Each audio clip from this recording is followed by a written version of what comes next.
Hello there, you beautiful people, and welcome to our very first project. I hope you're excited. In this project, we're going to be making a health potion for a video game. That's right, we're officially game developers. High five. So the scenario is, we have a character, who I guess kind of looks like this, who has some health. Let's say he has 45 points. We imagine that this character has walked over a health potion, and the health potion magically increases their health by a random amount.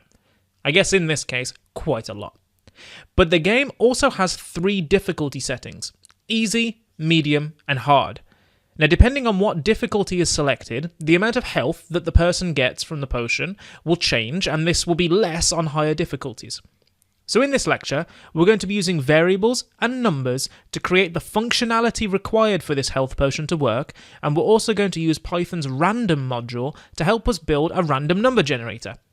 By the end of the lecture, you should have a rock-solid understanding of how numbers are used in computer programs to make things work behind the scenes, and you'll also know how to make a random number generator in Python.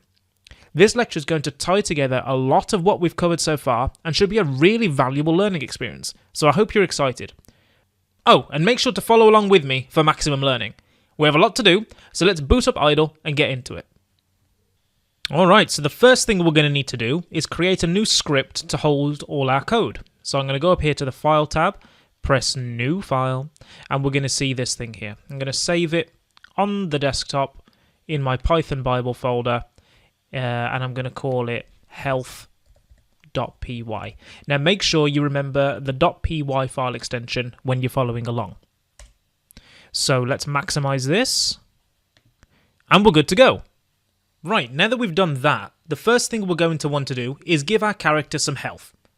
Health is a rather complicated topic conceptually, as I'm sure doctors will tell you, so we need to think of a way that we can represent health in a simple enough way that a computer can understand it. I know, we can use a number. Health is going to be a whole number in this game, so we're going to want to use the integer data type, because that's what we use for whole numbers.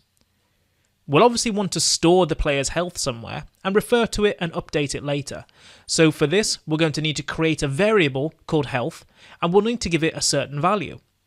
Let's say the player's health starts at 50. Here's a micro challenge for you to test what you really learned in the last section. I want you to pause this video and create a variable called health and give it the value of 50. Go ahead and pause this video now, create the variable called health, and then unpause the video to see if we did it the same way. So how'd you get on? Did you manage it? The way that I do it is I'd type health equals 50. Now if you got the same as me, then congratulations! You're well on your way to understanding variables and numbers in practice, which is brilliant. So now what we've done is, we've managed to create a representation of the player's health using a variable called health. The value that health has starts at 50, but this number's going to change as the player gains health from our potion. Now our potion is going to give the player a random amount of health.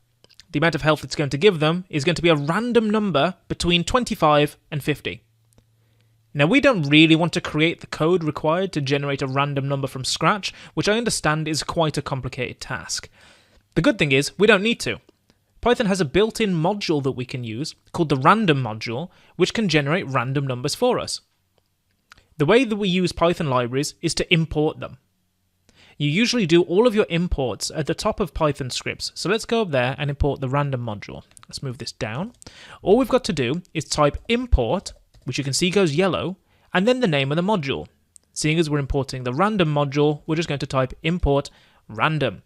And say when I save the file, that's going to allow it when it runs for Python to import that file. So perfect.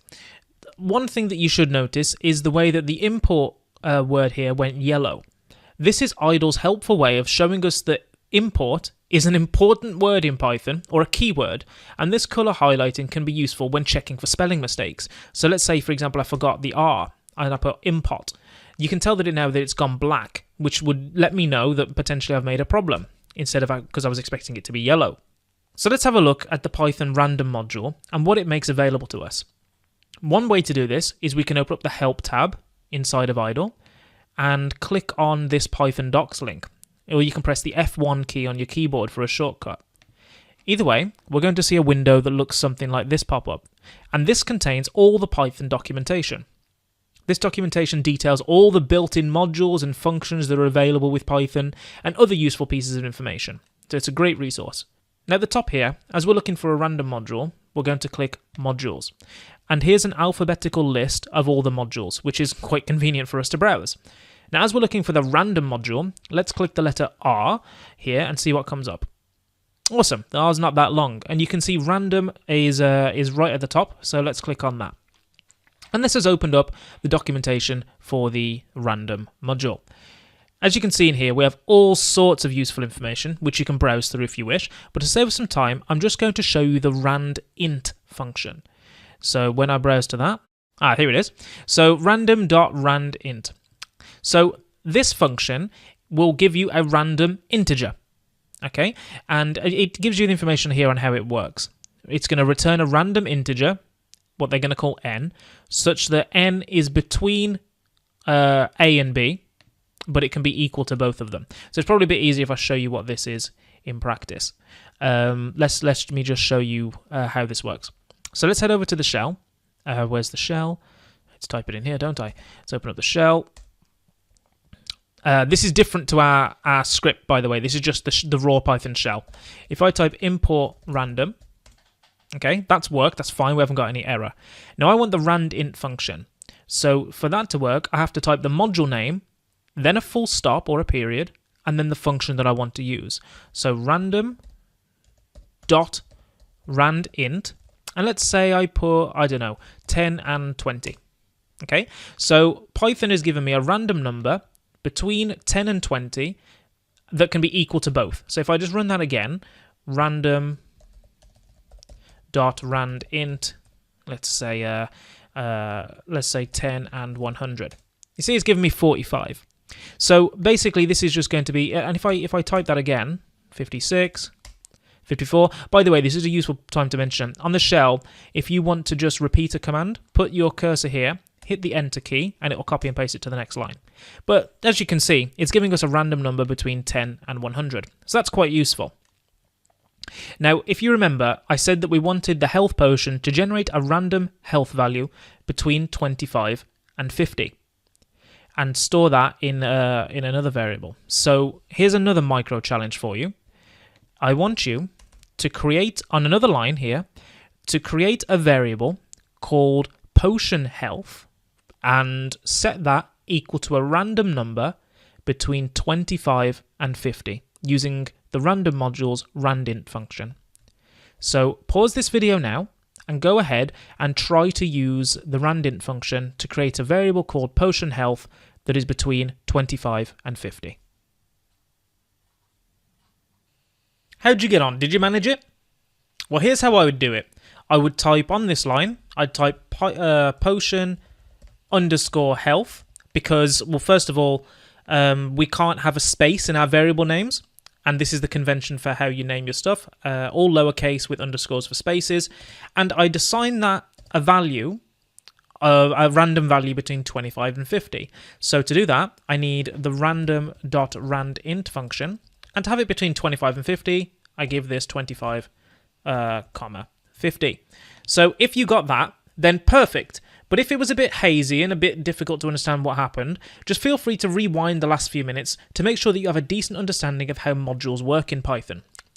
Just as a quick overview of how it works, we've imported the random module, and which you can see is the same here. And inside the random module, there are loads of functions, one of which is called randint. So, I mean, we're going to cover functions much later in the course, but I just want you to understand kind of what's going on. So what we're saying is, in the random function, put a period, this function name, randint, which we're going to give 25 and 50, Python's going to get a random number from this, isn't it? It's going to get, I don't know, say 35. Once it's got 35, it's going to stick that value in the box that we've called potion health.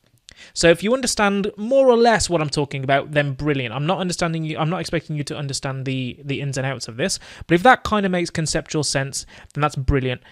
We've now got a certain amount of health that the potion is going to give our character that we can refer to later on. Phew, I think that's a good time for a break, don't you? So let's have a quick review of what we've done so far in the project. We started this lecture with a brief of this project and what we'll be making. We found out that we're making a health potion that can be used in a game to give a character a random amount of health, depending on the difficulty level. You then went ahead and applied what you've learned about variables and numbers so far to create a variable called health and give the player an initial health value of 50.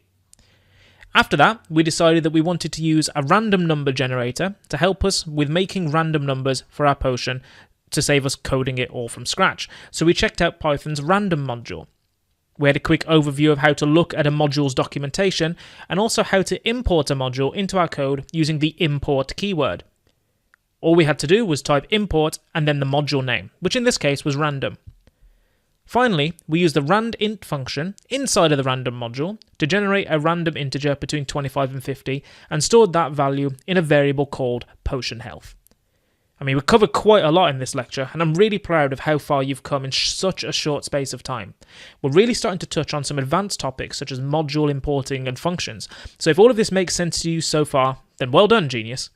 We aren't there yet though. There's still some way to go to finish off our health potion project.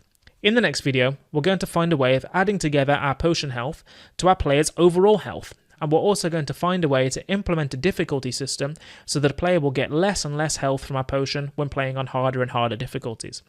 I'm really excited to finish off our project, so I'll see you in the next video.